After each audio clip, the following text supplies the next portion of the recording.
हम सभी हर्ष एवं उल्लास के वातावरण में हैं कि वर्तमान गोरक्षपीठाधीश्वर का भी अनन्य सहयोग एवं आशीर्वाद सदैव प्राप्त हो रहा है। मैं आमंत्रित करती हूँ माननीय मुख्यमंत्री योगी श्री आदित्यनाथ जी महाराज को अपने अध्यक्षीय उद्बोधन हेतु।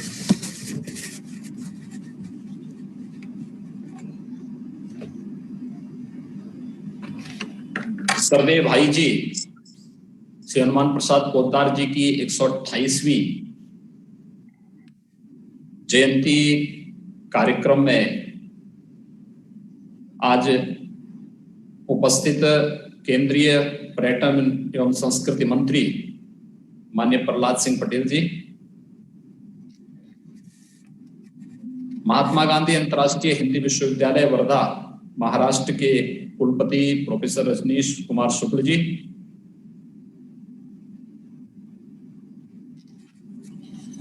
अखिल भारतीय इतिहास संकलन योजना के राष्ट्रीय संगठन सचिव डॉक्टर बाल मुकुंद जी,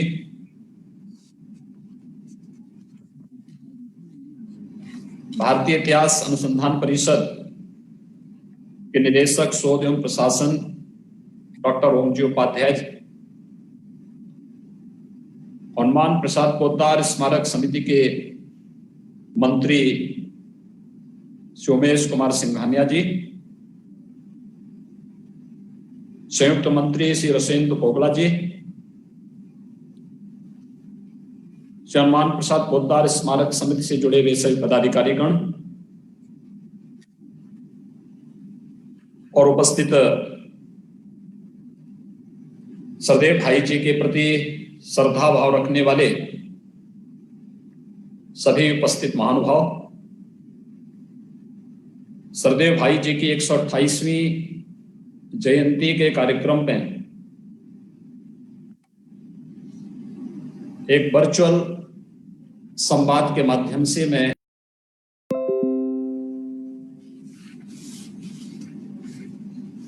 भारतीय संस्कृति, धर्म और अध्यात्म के प्रति सदैव भाई जी ने जो अपना योगदान दिया, अनंत काल तक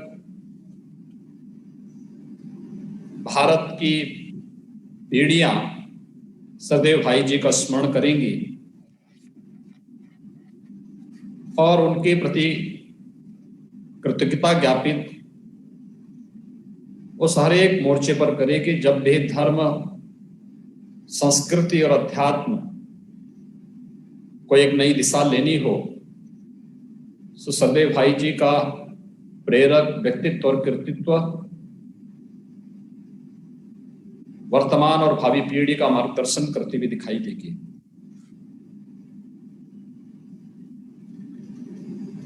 हम सब जानते हैं कि सदैव भाई जी एक सार्वभौम गृहस्थ संत थे। नित्य अपनी साहित्य साधना में लीन रहते थे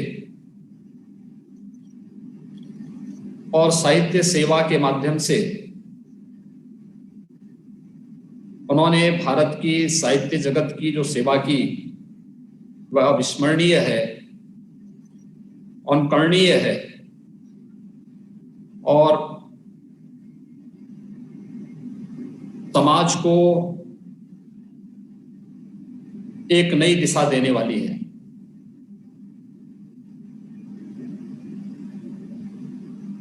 ये एक पक्ष सदैव भाई जी का है, लेकिन सदैव भाई जी का एक पक्ष वह भी है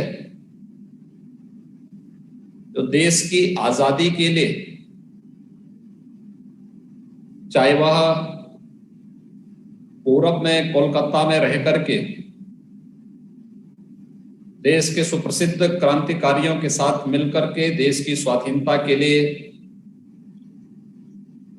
दिए जाने वाले यज्ञ में अपने स्तर पर योगदान देने का हो, चाहे सुदूर पश्चिम में महाराष्ट्र के मुंबई में जाकर के उन सभी क्रांतिकारियों के साथ मिलकर के देश की स्वाधीनता की इस लड़ाई को आगे बढ़ाने में अपना योगदान देने का हो। अरविंद घोष के साथ जितना नजदीक का संबंध सरदेव भाई जी का था, उतना ही नजदीक का संबंध लाला लाजपत राय, बाल गंगाधर तिलक और देश के उन सभी महान क्रांतिकारियों से था जिनके मन में देश की स्वाधीनता की आग धधक रही थी और जिन्होंने अपना पूरा जीवन भारत माता के चरणों में इसलिए समर्पित किया था कि एक दिन देश अवश्य स्वतंत्र होगा और अपनी स्वाधीनता का एहसास करते हुए दुनिया को फिर से विश्व गुरु के रूप में भारत को स्थापित करने के सपने को साकार करता हुआ दिखाई देगा।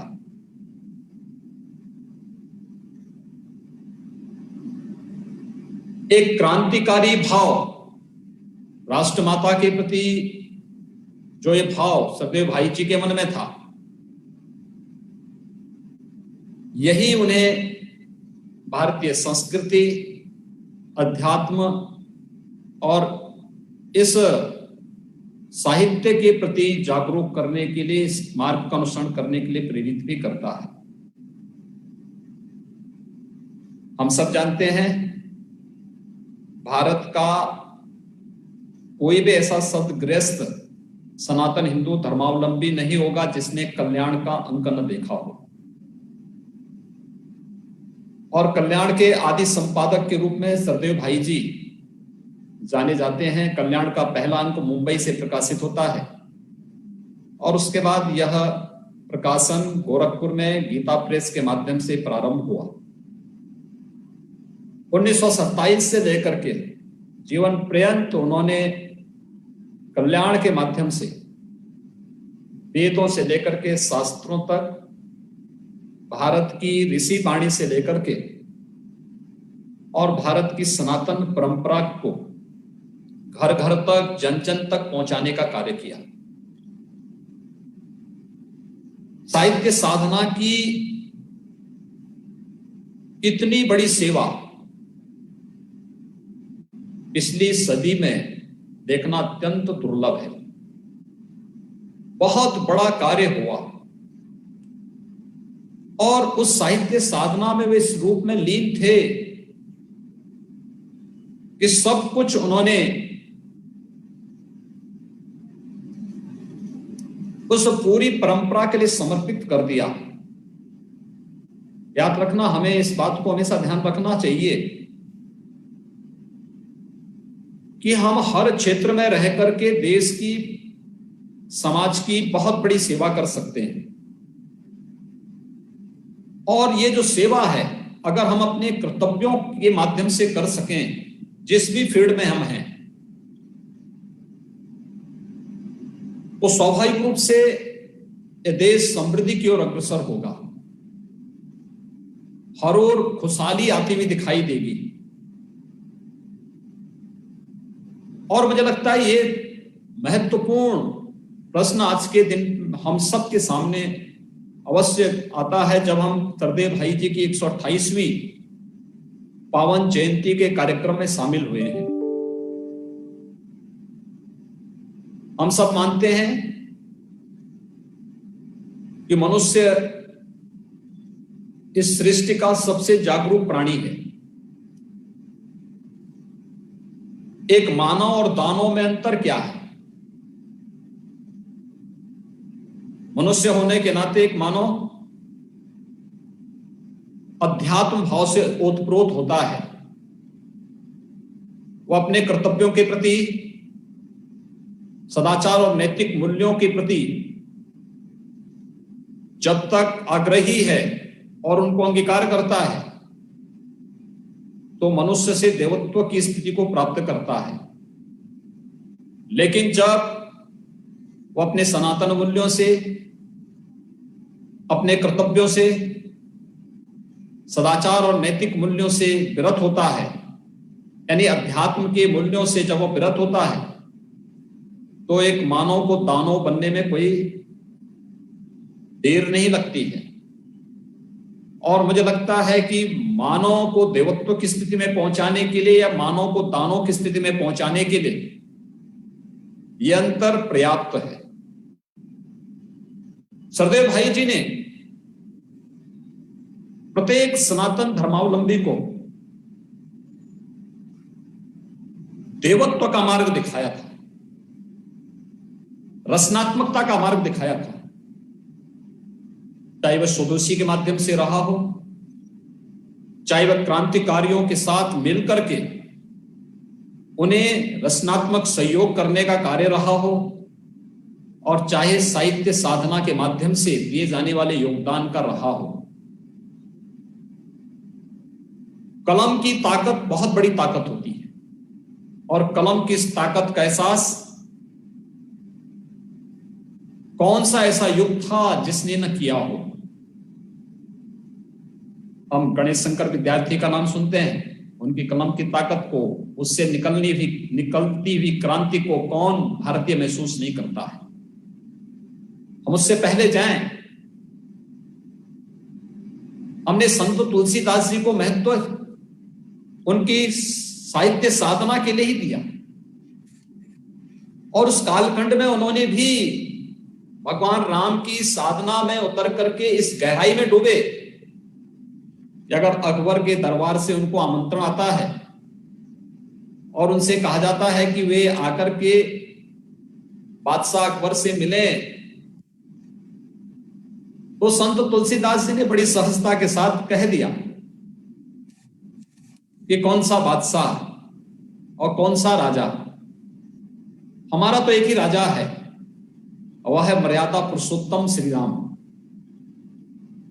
याद करिए उस कालखंड में जब इस देश में सनातन धर्म की कोई बात नहीं कर सकता था, तब संत तुलसीदास जी ने इस देश की जनता का आह्वान किया था कि राजा तो एक ही है और राम है, और उन्होंने उस समय सबका आह्वान किया था कि बोलो राजा रामचंद्र की जय।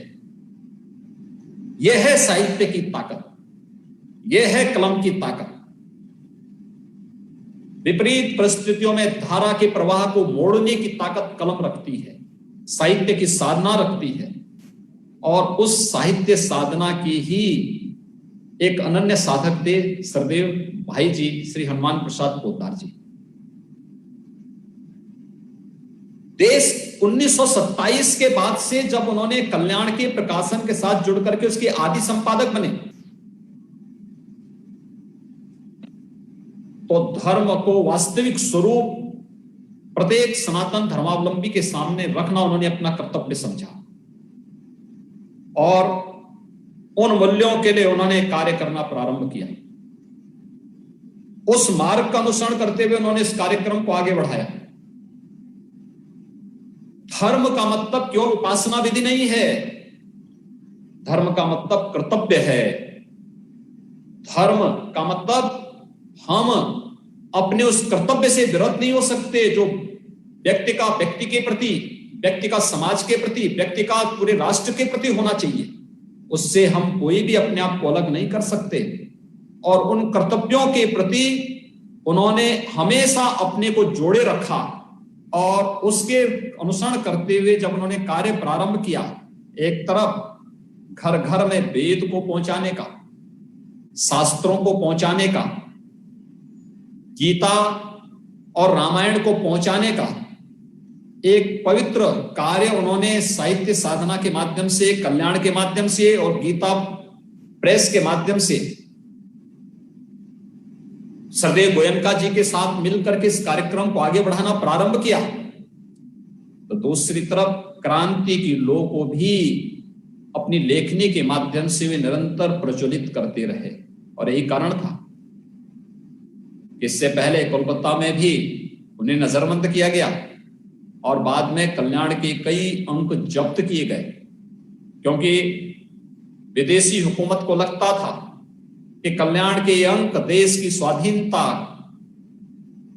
को एक नई दिशा देने में प्रभावी भूमिका निभाने वाले हैं, और इसलिए उस समय ब्रिटिशर ने उन अंकों को बैन किया, प्रतिबंधित किया। सरदेव भाई जी पर अंकुश लगाने के लिए अनेक षड्यंत्र किए, लेकिन वे कहां मानने वाले थे? उन्होंने भारत माता के चरणों में अपने आप को समर्पित किया था। और यही कारण है कि 1927 में गोरखपुर आगमन के बाद सदैव भाई जी का जो कार्यक्रम चलता है, कौन सी ऐसी भारत की सनातन धर्म से जुड़े हुए कार्यक्रम रहे हों जिसमें सदैव भाई जी का सक्रिय प्रत्यक्ष और अप्रत्यक्ष योगदान जिस कार्यक्रम में न रहा हो। केवल साहित्य साधना तक उन्होंने अपने आप को सीमित नहीं किया था। अभी 5 अगस्त 2020 को अयोध्या में श्री राम जन्मभूमि पर मर्यादा पुरुषोत्तम भगवान श्री राम की भव्य और दिव्य मंदिर निर्माण का कार्य सदैव प्रधानमंत्री जी के करकमलों से प्रारंभ होता है। इसकी वास्तविक शुरुआत कहां से होती है? 22 और 23 दिसंबर 1949 को जब अयोध्या में रामलला का प्रकटीकरण होता है और उस समय अयोध्या में श्री राम जन्मभूमि पर भगवान राम के प्रकटीकरण के समय जिन लोगों का प्रत्यक्ष योगदान उस कार्यक्रम में रहता है, उसमें सदैव गोरक्ष पीठाधीश्वर पूज्य महंत दिग्विजय नाथ जी महाराज, सदैव भाई जी, अयोध्या के 2 प्रमुख संत बाबा अभिराम दास जी और परमहंस पूज्य रामचंद्र दास जी महाराज। यानी इन लोगों ने 1949 में सैकड़ों वर्ष पहले किए गए एक पाप कर्म को समाप्त करने के लिए जो बेड़ा उठाया था, अंततः उसकी परिणति कितनी सुखद रही कि देश और दुनिया की सबसे प्रमुख खबरों में थी, सबसे प्रमुख और सबसे लोकप्रिय और लोगों की जो जिज्ञासा थी वह 5 अगस्त 2020 की उस घटना के साथ जुड़ी, जब प्रधानमंत्री जी के द्वारा अयोध्या में 492 वर्ष के बाद भगवान श्री राम के भव्य मंदिर के निर्माण की आधारशिला रखी जाती है। देश के अंदर अन्य कहीं भी, जहां कहीं भी सनातन हिंदू धर्म के मान बिंदुओं की पुनर्स्थापना का कोई भी कार्यक्रम, कोई भी यज्ञ प्रारंभ हुआ, वहां उनकी प्रत्यक्ष या अप्रत्यक्ष भूमिका स्पष्ट दिखाई देती है। 1966 में गोरक्षा आंदोलन रहा हो, सदैव भाई जी ने उस आंदोलन में पूरी भूमिका के साथ उस कार्यक्रम को आगे बढ़ाने में अपना योगदान दिया। दीन दुखियों की सहायता का कार्य हो, यानी कोई भीड़ ऐसा नहीं जो धर्म के मूल में जिसको समाहित किया जा सकता हो, उन सबके साथ जुड़ करके उन्होंने उस कार्यक्रम के साथ जुड़ करके अपना योगदान न दिया हो। और सदैव भाई जी का ये योगदान के कारण ही हम आज भी उनका स्मरण करते हैं और उनको आज भी हम लोग जब 128वीं जयंती के कार्यक्रम के साथ हम जुड़ रहे हैं तो स्वाभाविक रूप से उन्होंने जो योगदान समाज के लिए किया है, लोक के लिए किया है, इस राष्ट्र के लिए किया है, उसके प्रति कृतज्ञता ज्ञापित समझना हम सबका दायित्व बनता है और यही कार्यक्रम आगे बढ़ रहे हैं। ये मेरा सौभाग्य है कि सदैव भाई जी का संबंध नाथ पंथ की परंपरा से कई मायनों में रहा है। उनका मूल पैतृक जो गांव है रतनगढ़, राजस्थान में, वहां नाथ योगी पूज्य बाबा मंगल नाथ जी इस परिवार के साथ जुड़े थे और उनके आशीर्वाद से ये परंपरा आगे बढ़ती है। और उन्होंने अपने कर्म भूमि के रूप में, साहित्य साधना की भूमि में जिस पवित्र भूमि को चुना, वह गोरखपुर में महायोगी भगवान गोरक्षनाथ जी की पवित्र भूमि को चुना।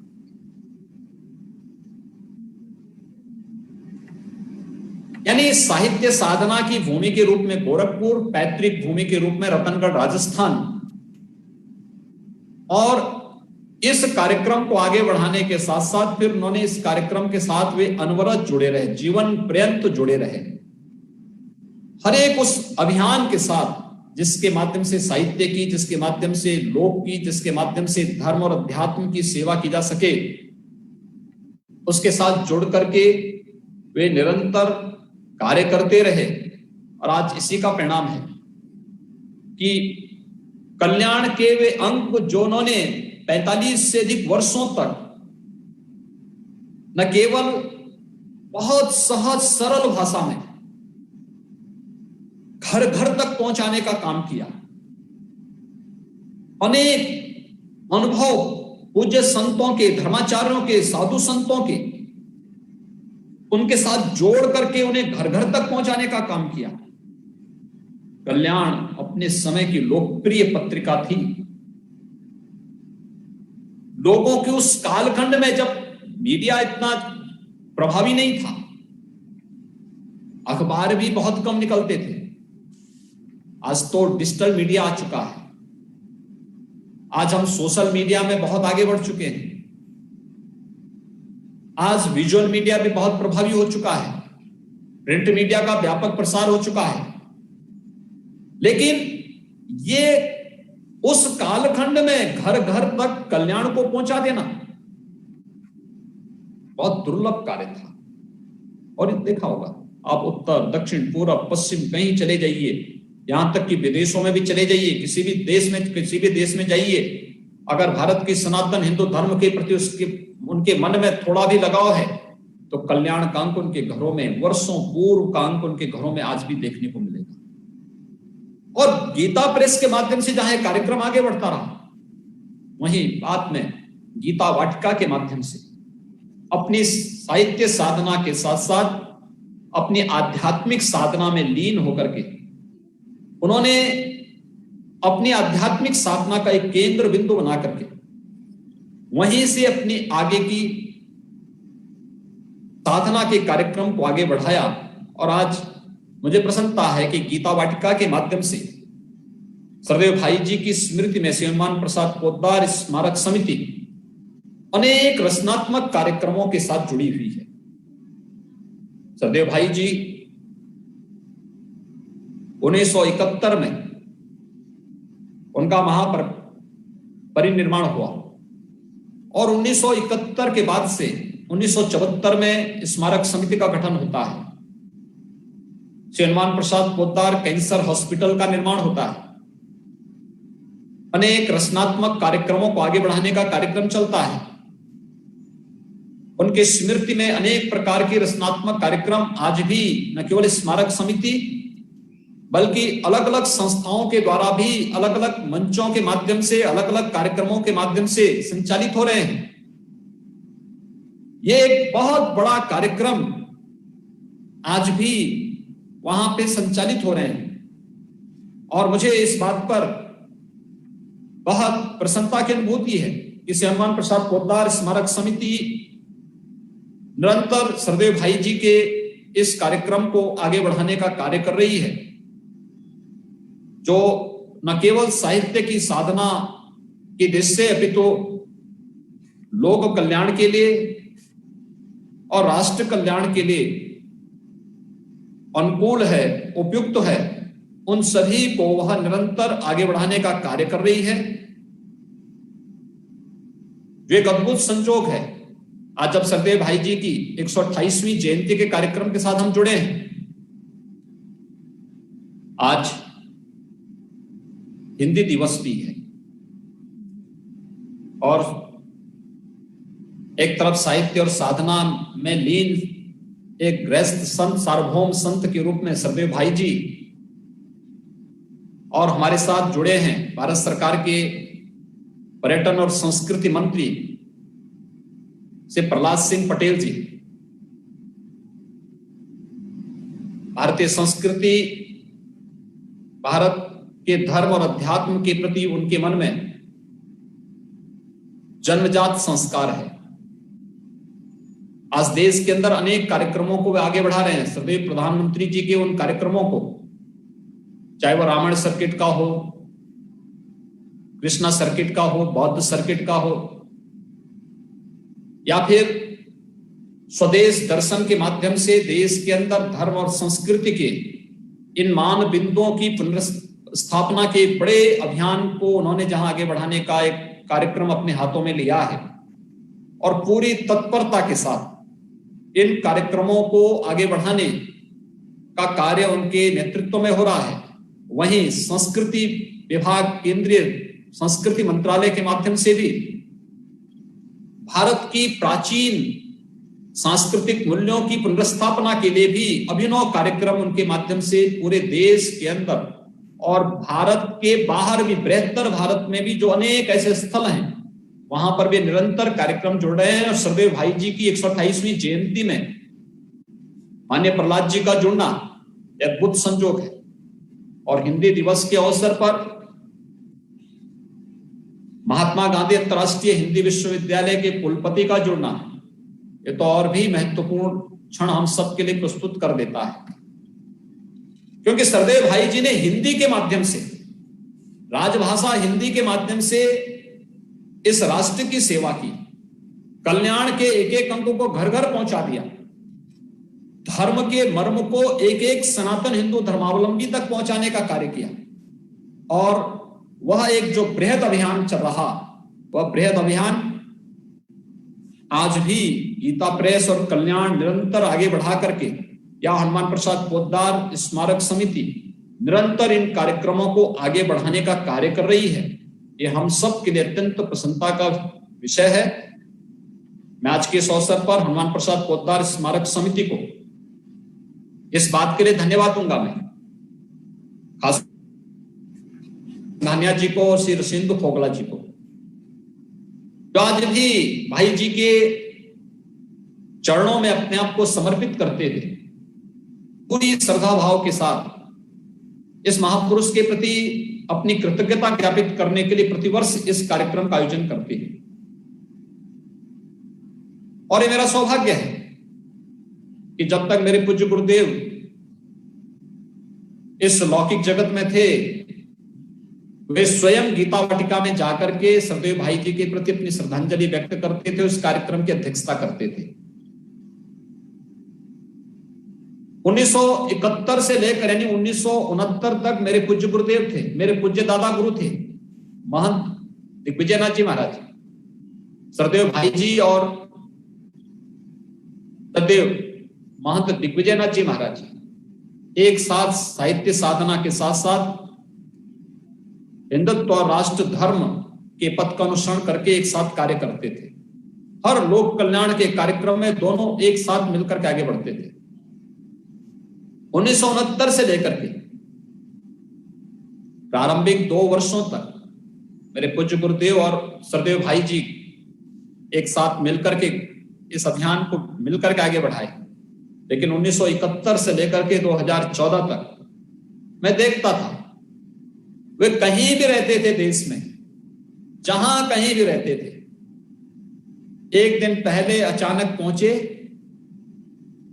और शाम को गीता वाटिका पूछता था कि आज क्या है, कि आज भाई जी का जो है जन्मदिन है, और इसलिए वहां पर वे पहुंचते थे। उस कार्यक्रम में जाकर के उस कार्यक्रम में सरदेव भाई जी के प्रति अपनी श्रद्धांजलि व्यक्त करते थे, उनका स्मरण करते थे और लोक समाज के लिए, सनातन धर्म के लिए उनके योगदान के लिए उनके प्रति कृतज्ञता भी ज्ञापित करते थे।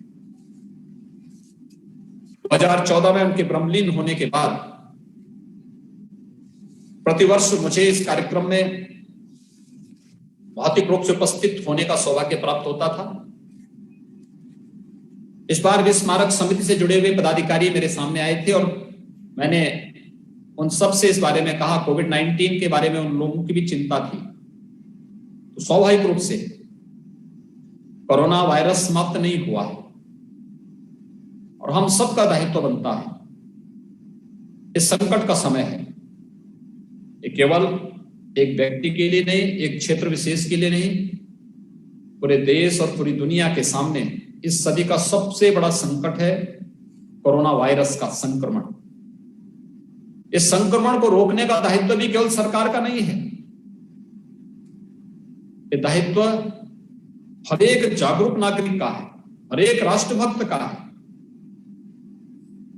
क्योंकि संक्रमण जिसकी तीव्रता बहुत तेज है और इस तीव्रता के नाते हमें इस बारे में ध्यान रखना होगा कि हम जितना संक्रमण को रोकने में योगदान दे सकते हैं, बीमारी से के उपचार से महत्वपूर्ण उससे बचाव का होता है। और बचाव के लिए जितना जागरूक कर सकेंगे, वह इस संक्रमण से बचने का सबसे अच्छा माध्यम है।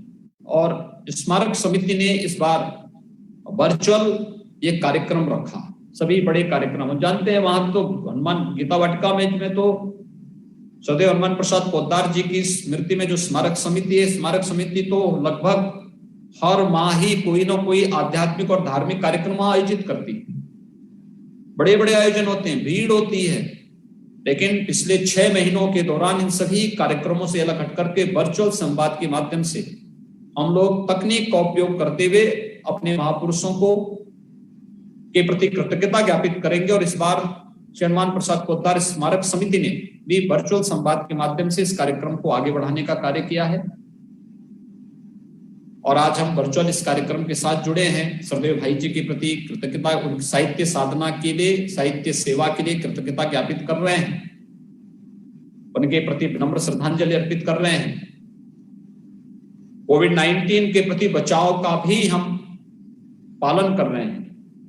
और मेरी स्मारक समिति और स्मारक समिति के माध्यम से सभी श्रद्धालु जनों से भी सरदेव भाई जी के प्रति श्रद्धा विश्वास रखने वाले उन सभी महानुभावों से मेरी अपील होगी कि हम कोविड-19 के सभी नियमों का, गाइडलाइन का पूरा पालन करें।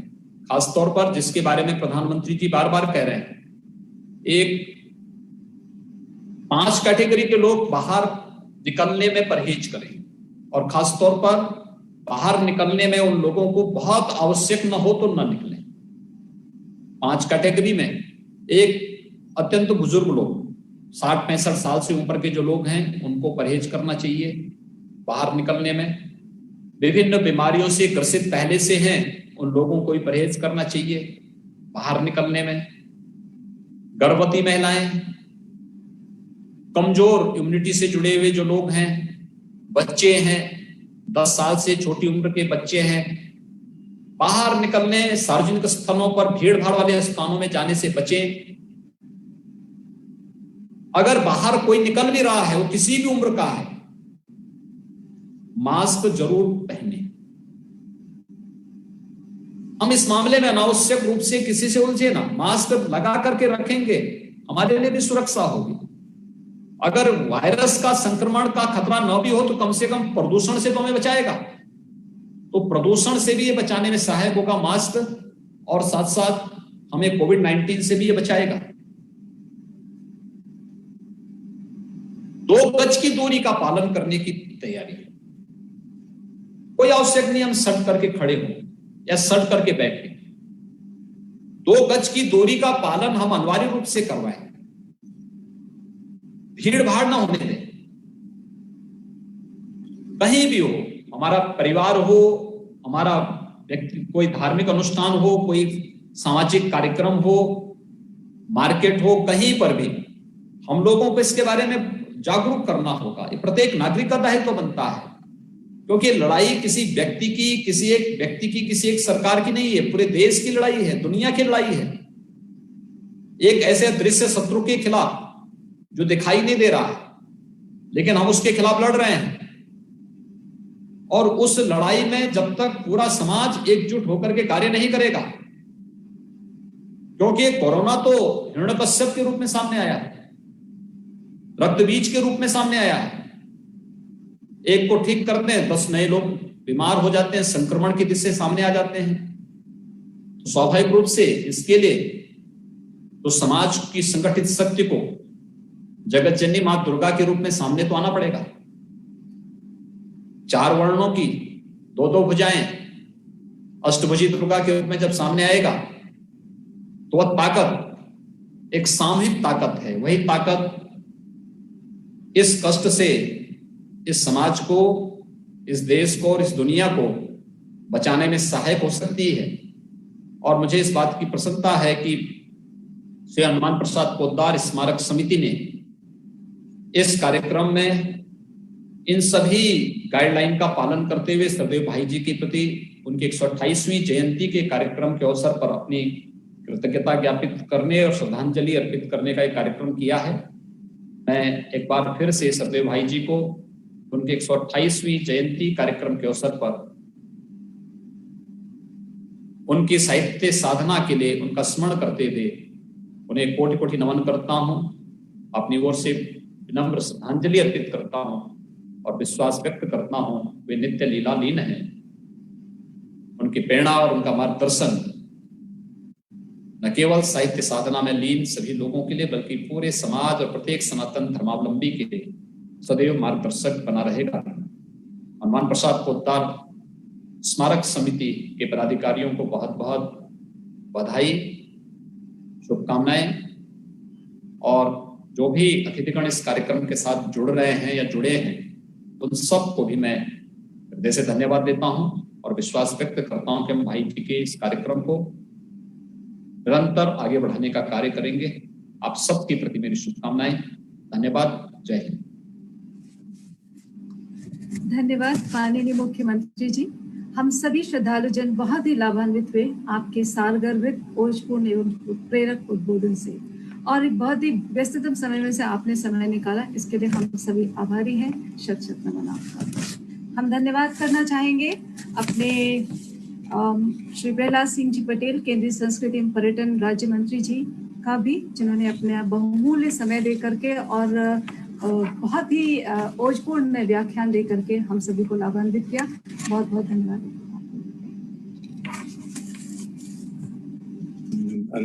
सभी को नमस्कार। रजनीश जी को, ओम जी को, आपको विनीता जी, सबको धन्यवाद।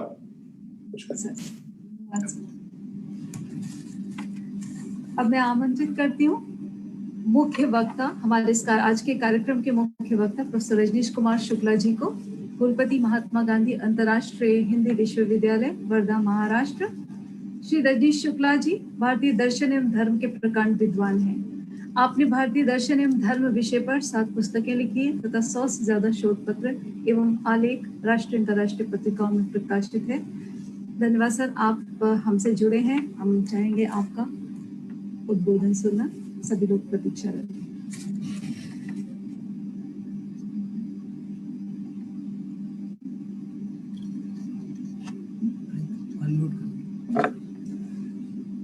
प्रोफेसर रजनीश,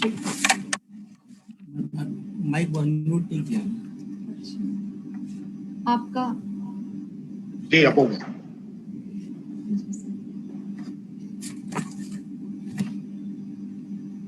सबको नमस्कार। भारत में, समकालीन भारत में, हमारे प्रत्यक्षीकृत भारत में भारतीयता के, भारतीय चैतन्य के और भारतीय चैतन्य के आलोक में इस जगत में ईश्वर की लीला के, लीला नय के सबल भाष्यकार इस असार संसार में सारभूत जीवन के प्रस्तोता,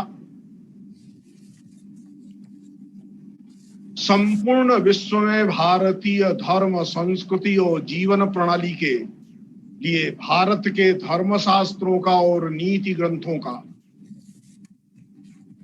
विश्व भर में प्रसारण करने के लिए कृत संकल्प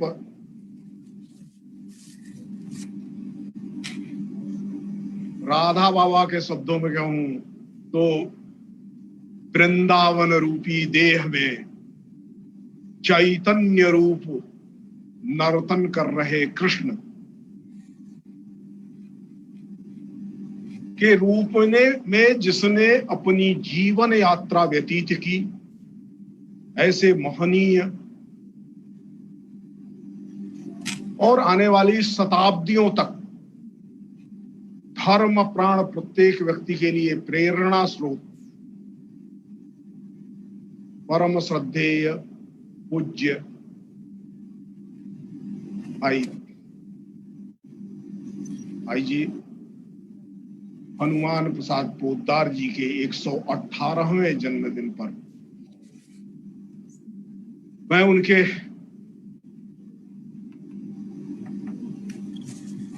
चरणों में प्रणति निवेदन करता हूं। इस अवसर पर निश्चित रूप से मैं संदर्भित करते हुए आभार व्यक्त करना चाहूंगा उनकी परंपरा को सेवा, लास्य, लीला और प्रणति की जो परंपरा है, उस परंपरा को भाई जी और राधा बाबा दोनों की परंपरा को आगे बढ़ाने वाले रसेंदु जी के प्रति, उमेश जी के प्रति, मुझे अब चित्र में हम सबके मार्गदर्शक डॉक्टर बाल मुकुंद पांडे जी दिखने लगे हैं। मैं उनके प्रति भी प्रणति निवेदन करता हूं। अनुज बंधु डॉक्टर ओम जी उपाध्याय, अभी जिनका पाथेय हम लोगों को प्राप्त हुआ था, गोरक्षपीठाधीश्वर, उत्तर प्रदेश के मुख्यमंत्री,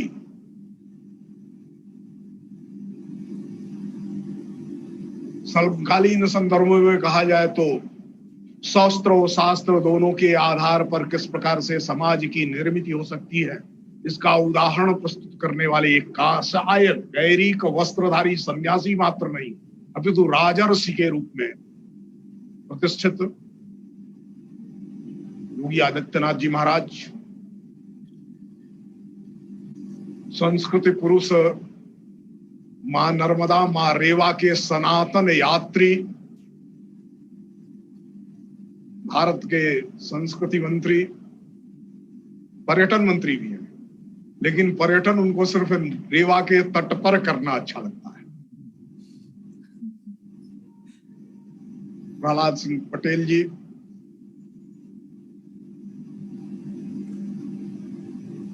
बंधु उमेश जी, और इसका संचालन, और जिनके संचालन के बाद मुझे लग रहा है कि वैसी भाषा में बोल पाऊंगा नहीं बोल पाऊंगा, इस नाते काफी संकोच में हूं। बहन विनीता जी,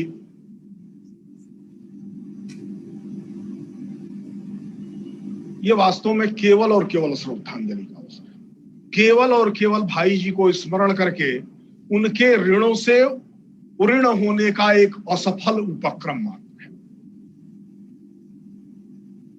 सच यह है, भारतीयता के प्रति जिसकी निष्ठा है, भारतीय संस्कृति के स्वत्व के प्रति जिसका विश्वास है, जिस किसी को विश्वास है कि संपूर्ण मानवता का त्राण केवल भारत की जीवन प्रणाली के द्वारा हो सकता है, जिस किसी को विश्वास है कि भारत का त्राण और भारत के त्राण पूर्वक संपूर्ण विश्व की मुक्ति का उपक्रम भारत की सनातन सांस्कृतिक साधना परंपरा के द्वारा हो सकता है, दुनिया के सभी प्रकार के संकटों से मुक्ति प्राप्त करने के लिए दुनिया को अंततः मनुष्य निर्माण के जिस रास्ते पर चलना पड़ेगा, सभ्यताओं की दौड़ से, सभ्यताओं के युद्ध से, संघर्ष से बाहर निकल करके ममता, समता, बंधुत्व, सेवा, समर्पण, श्रद्धा और विश्वास की विचार सरणी का अनुसरण करना पड़ेगा। उन सब के लिए भाई जी के जन्मदिन पर उनके प्रति श्रद्धांजलि व्यक्त करना, उनके प्रति प्रणति निवेदन करना वस्तुतः प्रत्येक भारतवासी के लिए, हिंदू और संपूर्ण विश्व के हिंदू मात्र के लिए और सब ऋणों से मुक्ति का असफल उपक्रम ही है।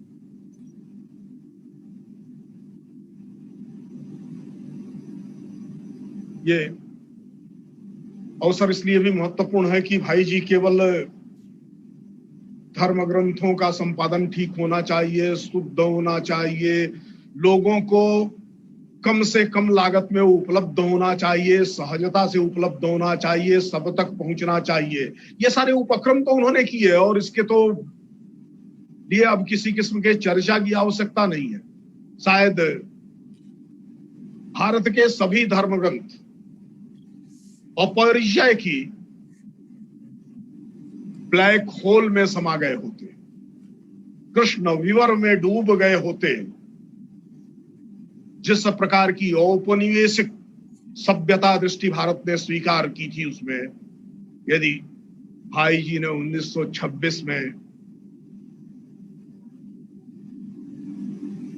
गीता प्रेस के माध्यम से कल्याण को निकालने का संकल्प न लिया, लेकिन यहां मुझे कुछ संयोग की बात करना चाहूंगा। गोरखपुर का चुनाव एक ऐसा संयोग है जो भारत की भवितव्यता को लिखने वाला है। विधर्मियों के आतंक, वामाचार के आतंक, वामाचार की साधना परंपरा में जब गुरु भी फंस गया तो उस गुरु को भी मुक्त कराने, त्राण दिलाने, जागृत करने का संकल्प लेने वाला संत, उसकी साधना भूमि गोरक्षनाथ है, गुरु गोरखनाथ। एक योग की वह परंपरा जिसे हठ योग के नाम से जानते हैं, सहज योग के नाम से जानते हैं, जो घेरंड संहिता और गोरक्ष संहिता के माध्यम से साधना के एक विशिष्ट संप्रदाय के रूप में विकसित होती है, जो मन में फकीरी और मेधा में भारत के वैदिक वांग्मय का वैभव लेकर के चलती रही है, जिसने भारतीयता के रक्षण के लिए भारत की सनातन परंपरा की उस पंक्ति को अक्षरशः सिद्ध किया है, उभयोपि समर्थो हम शापादपि शरादपि। इसकी भूमि के रूप में गोरखपुर की पहचान है। गीता प्रेस तो जयदयाल गोयनका जी ने स्थापित कर दिया था, कोई काम नहीं हो रहा था, और उस प्रेस के माध्यम से कल्याण का प्रकाशन होना चाहिए, इसका प्रस्ताव रखा। यह एक संयोग है, लेकिन उसके पूर्व भाई जी जब अलीपुर जेल से बाहर आए थे तो उन्होंने भगवत गीता का मुद्रण कराया था, प्रकाशन कराया था। भगवत गीता की 5000 प्रतियां छपी और उनको भारत के क्रांतिकारी आंदोलन में लगे हुए देश भर के लोगों के बीच वितरित की। और उस भगवत गीता पर कृष्ण का चित्र नहीं था, अर्जुन का चित्र नहीं था, न तो दोग्धा गोपाल नंदन थे, न वत्स अर्जुन था, न माता गीता गोरूप थी, उसमें भारत माता थी, दस प्रहरण धारिणी भारत माता थी। भारत की अध्यात्म साधना, भारत की साधना परंपरा, भारत की योग दृष्टि, भारत की जीवन प्रणाली अंततः भक्ति पूरित राष्ट्रीयता के माध्यम से ही संपूर्ण विश्व के कल्याण का पथ प्रशस्त कर सकती है। इसका एक सिंबॉलिक उदाहरण प्रकाशन के क्षेत्र में, मुद्रण के क्षेत्र में आने में गीता की को ही छपवाना और भारत माता के चित्र के साथ छपवाना, फिर गीता प्रेस नाम के एक प्रेस से ही कल्याण का प्रकाशन करना और अंततः भगवत गीता को विश्व के श्रेष्ठतम मानव सभ्यता और मानव संस्कृति के ग्रंथ के रूप में अपने प्रकाशनों के द्वारा, वो चाहे कल्पतरु का प्रकाशन हो, कल्याण का प्रकाशन हो, या भारत के धर्मशास्त्रों का प्रकाशन हो, उनका अनुवाद हो, उनके व्याख्यान हो, उनके आधार पर लिखे जाने वाले विविध जनोपयोगी छोटे छोटे ग्रंथों की निर्मित हो, ये सारी निर्मित इन 3 संयोगों में देखनी पड़ेगी। क्रिया योग के साधक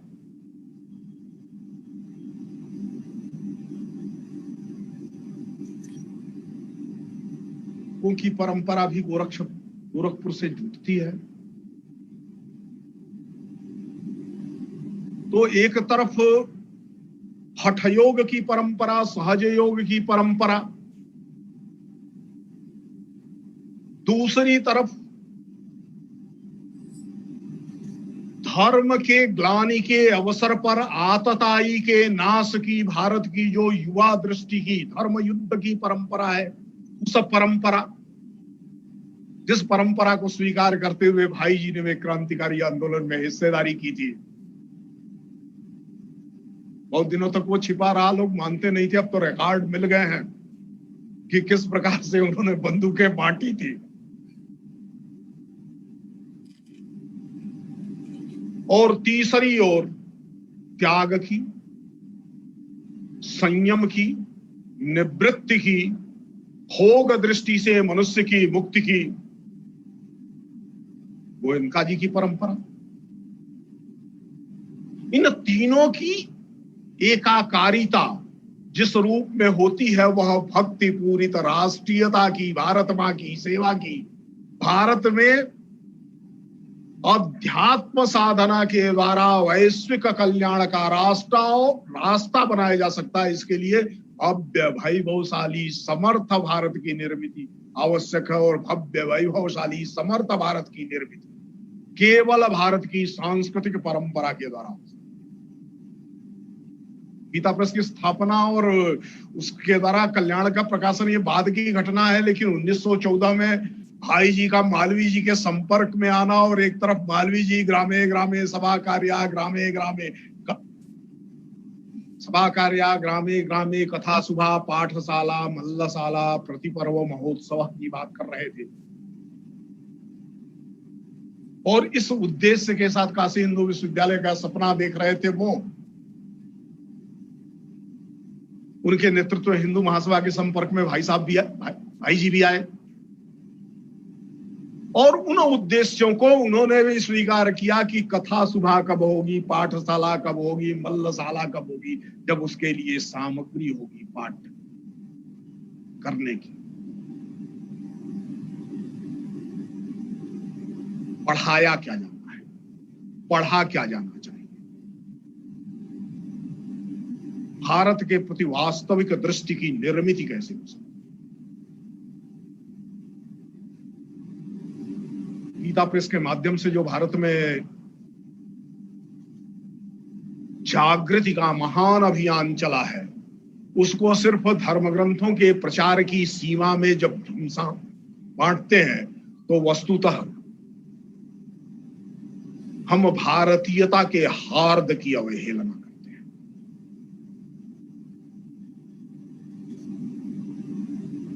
यह शंकराचार्य गोरक्षनाथ के बाद जन के जागरण और जन के अंदर आत्मविश्वास की निर्मिति का वो महान काम है जिसके आधार पर भारत की आजादी भी सुनिश्चित हुई। भारत की आजादी में दो ग्रंथों का योगदान निरपेक्ष रूप से सभी स्वीकार करते हो, भगवत गीता है और रामचरितमानस। वो राम का आदर्श है और वो कृष्ण के द्वारा प्रस्तुत जीवन कौशल है। एक को आदर्श बना करके वैसा भारत बनेगा, इसके लिए भारतवासी लड़ रहे थे, तो दूसरे को कर्म पथ के अनुशासन के रूप में स्वीकार करते हुए जेब में उसको रख करके भारत में नौजवान फांसी के फंदे चढ़े। और ये दोनों सबको सुलभ हो सका, सबको प्राप्त हो सका, शुद्ध प्राप्त हो सका, बिना किसी प्रकार के इंटरपोलेशन के, बिना किसी प्रकार के छेपक के प्राप्त हो सका, सही अर्थों में प्राप्त हो सका, तो ये भाई जी के कारण से हुआ। और वो कालखंड वही है। महर्षि अरविंद जेल जाते हैं, जेल से बाहर निकलते हैं और तय करते हैं योग के रास्ते, साधना के रास्ते, भारतीय चैतन्य के जागरण के रास्ते, भारत की आजादी का स्वप्न। ये कालखंड वही है 1911, जब हाई कोर्ट की प्रैक्टिस छोड़ करके मदन मोहन मालवीय बाहर निकल पड़ते हैं और कहते हैं कि शिक्षा के माध्यम से, हिंदू धर्मशास्त्रों की शिक्षा के माध्यम से, उनमें सन्निहित ज्ञान राशि के पर अनुसंधान के माध्यम से भारत के लिए वास्तविक सांस्कृतिक राजदूत और भारत को संभाल सके, बढ़ा सके, चला सके, इस प्रकार के स्नातकों की निर्मित करेंगे। ये वही कालखंड है जब गांधी भारत की आजादी का संविधान लिख रहे हैं हिंदू स्वराज्य के। और इन सबको देखना हो, या भारत की धर्मशास्त्रीय परंपरा, भारत की सांस्कृतिक परंपरा, भारत के ऐतिहासिक दायाद से जुड़ते हुए बढ़ता है, तो यह दिखाने का, ये प्रमाणित करने का, यह सबको पहचान कराने का काम किसी ने किया है तो वो पूज्य भाई जी ने, पूज्य हनुमान पोद्दार जी ने किया है। इन संदर्भों में उनका मूल्यांकन अभी भी शेष है। एक तरफ दुनिया बड़े बड़े मंदिर बना रही थी, बड़ी बड़ी अट्टालिकाएं बना रही थी, दूसरे पंथ वाले बड़ी बड़ी मस्जिदें बना रहे थे, चर्च बना रहे थे, गुरुद्वारे तीमार किए जा रहे थे। ऐसे में जिस व्यक्ति को इच्छा होती, प्रयास किया होता, तो भारत का समस्त व्यवसायी समाज अपना सर्वस्व जिसके लिए समर्पित करने के लिए तैयार था। उसने भी गोरखपुर में, मुंबई में, कलकत्ता में भी, या रतनगढ़ में, जहां कहीं तय किया होता, एक बड़ा संस्थान बनाया। लेकिन उन्होंने किया अनादि भारत का इतिहास जिसमें है, अनादि भारत की चेतना जिसमें है, वो वाक राशि है, वो वांगमय है, वो ज्ञान राशि है, वो उपनिषद है, वो विविध गीताएं हैं, वो स्मृति है, वो महाभारत है, वो रामायण है, जिसने बता दिया भारत की पहचान, बिना गीताम बिना रामायणी कथाम असंभवा। बिना गीता के और बिना रामायण की कथा के जिस भारत को न तो पहचाना जा सकता है, न जाना जा सकता है, न बनाया जा सकता है, उस निर्मिति के व्यक्तित्व का इतिहास में सही मूल्यांकन अब भी बाकी है। काफी कुछ लिखा गया है, लेकिन वो अत्यल्प है। भाई जी का चरित्र लोकोत्तर चरित्र है।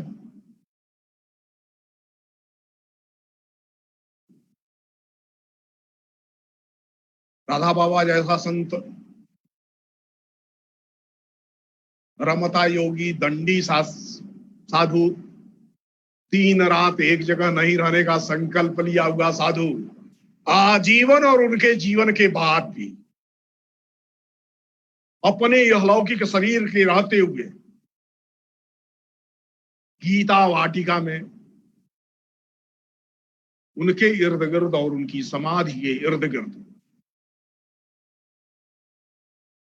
अपनी साधना की यात्रा को अगर रोक देता है, सघनीभूत कर देता है, तो इस दृष्टि से भाई जी की जो पहचान होनी चाहिए थी, वो पहचान तो अभी बाकी है। और देश भर के जाने कितने भारतीय संस्कृति पर विचार करने वाले, लिखने वाले, उसको व्याख्यायित करने वाले लोगों के बारे में, या लोगों को दृष्टि दे करके उनसे लेखन कराने वाले बहुत सारी कथाएं अभी आनी बाकी है। उनके और भारत की सात्विक दक्षिण मार्गी तंत्र साधना के, क्रिया योग के महान आचार्य गोपीनाथ कविराज और भाई जी के बीच हुए संवाद और उन संवादों के निहितार्थ पर विश्लेषण अभी बाकी है। अभी मां आनंदमयी के साथ उनके संवाद के विश्लेषण बाकी, अभी अरविंद के साथ हुए उनके संवाद का विवेचन बाकी है। अब आखिर भाई जी, युवा भाई जी मालवीय जी के साथ संवाद करके हिंदू समाज के संगठन और जागरण का जो व्रत लेते हैं, उस व्रत का फलितार्थ कहां जाना था, ये जाना अभी।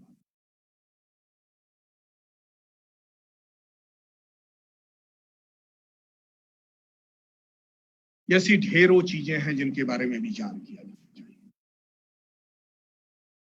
भाई जी को जब सारे आलोकों से देखते हैं, तो मैंने 2 वर्ष पहले भी गोरखपुर में कहा था और आज फिर उसका पुनरोच्चार करूंगा कि शंकराचार्य के बाद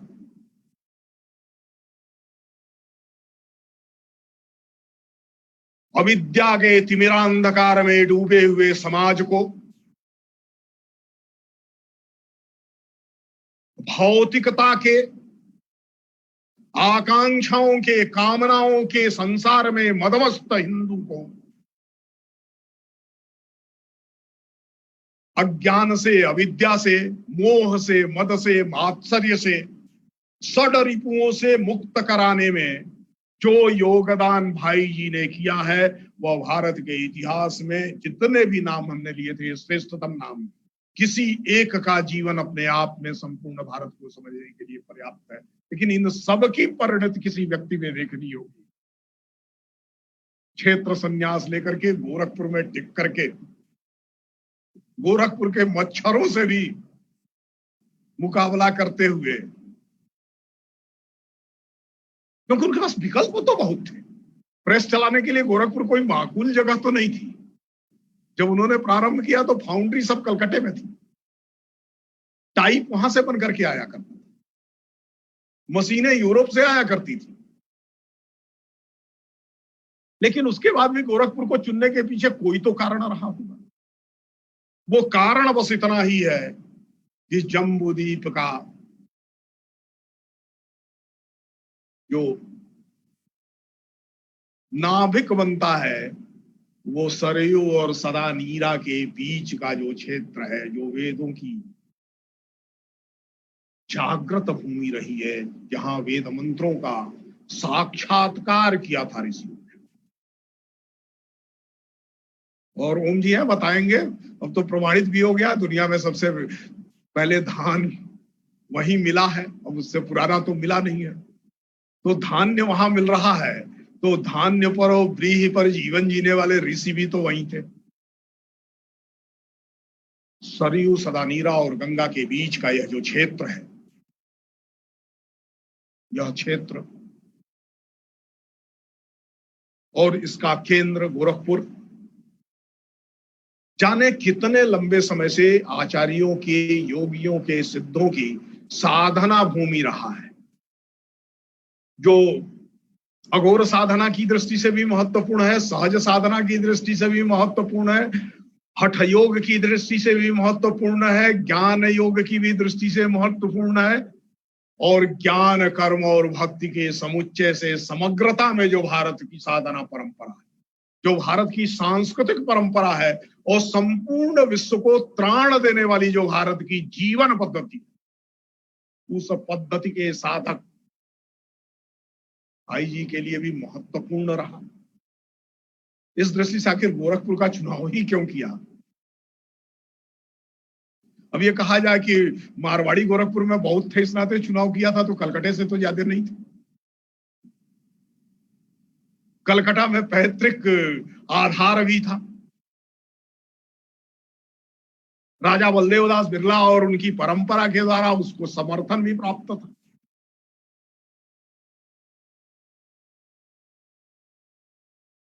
अलीपुर जेल के पहले के दिनों से प्राप्त था। तो इन जो बिंदुओं पर विश्लेषण होना चाहिए था भाई जी का, भाई जी अपने पूरे जीवन अपने प्रति गोपन रहे। जो कुछ भाई जी के लोकोत्तर जीवन के बारे में हम जानते हैं, वो राधा बाबा के द्वारा कभी कभी स्फुट रूप से उनकी भक्ति में कहे गए, उनके स्तुति में कहे गए वाक्य मात्र है। इसलिए जो अपने जीवन के प्रति गोपन रहा है, रसेंदु जी उसकी के प्रति उस वैशिष्ट्य का विस्तार भारत के जन मात्र के कल्याण के लिए होना चाहिए। निश्चित रूप से गीता वाटिका से इसकी कोई योजना बनेगी। इस अनुरोध के साथ, इस निवेदन के साथ कि भाई जी को याद करना, भाई जी को याद करना नहीं है। एक साधक को, एक संत को, एक भारतीय धर्म संस्कृति के लिए आजीवन प्रचार का व्रत लिए हुए और यह प्रमाणित करते हुए कि भारत की परंपरा वास्तव में गृहस्थ केंद्रित परंपरा, सन्यासियों ब्रह्मचारी इस भारत की सांस्कृतिक परंपरा में, भारत के सामाजिक परंपरा में परिधि में चक्कर लगाने वाले हैं। भारत में धर्म गृहस्थ जीवन में साधित होता है और सिद्ध भी होता है। यह जो मीमांसा की कर्मयोग की परंपरा है, इसको आगमों की भक्ति के साथ जोड़ करके, वेदों के साक्षात्कार की ज्ञान की प्रणाली के साथ उसको प्रकाशित करते हुए ज्ञान कर्म और भक्ति की त्रिवेणी के रूप में एक व्यक्तित्व गोरखपुर में संपूर्ण भारत को वैभवशाली बनाने के लिए, भारत माँ को विश्व वंद्या विश्व पूज्या बनाने के लिए और भारत भाग्य पुरुष भगवान कृष्ण को विश्वाराध्य बनाने के लिए निरंतर यत्न था। शायद वह उसी परम ब्रह्म का अंशावतार आवेशावतार था, जैसा राधा बाबा ने बार बार स्वीकार किया है। उस दृष्टि में उनका मूल्यांकन किया जाना शेष है।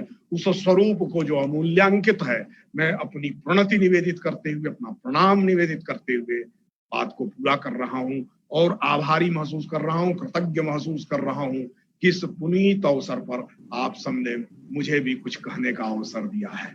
सबको प्रणाम। धन्यवाद प्रोफेसर रजनीश शुक्ला जी।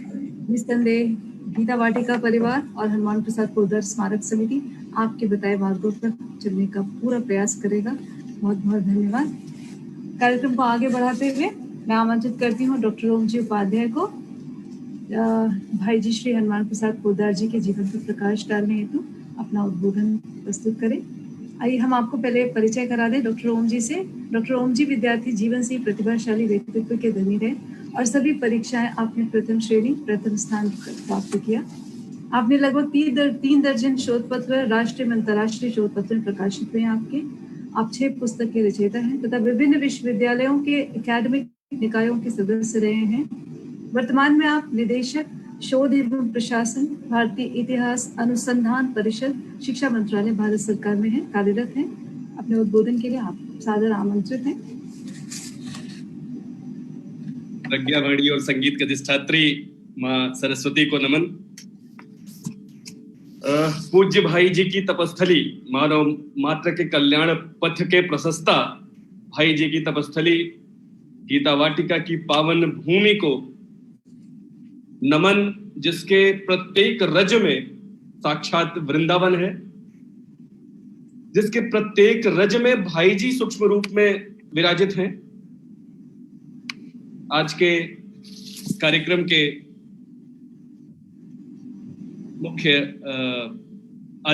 के अध्यक्ष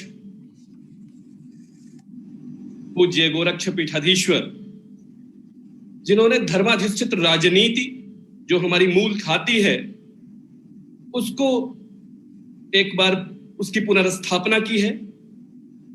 सूर्य और चंद्रमा की विपरीत वृत्तियों को अपने विराट व्यक्तित्व में समेटे हुए हैं। ऐसे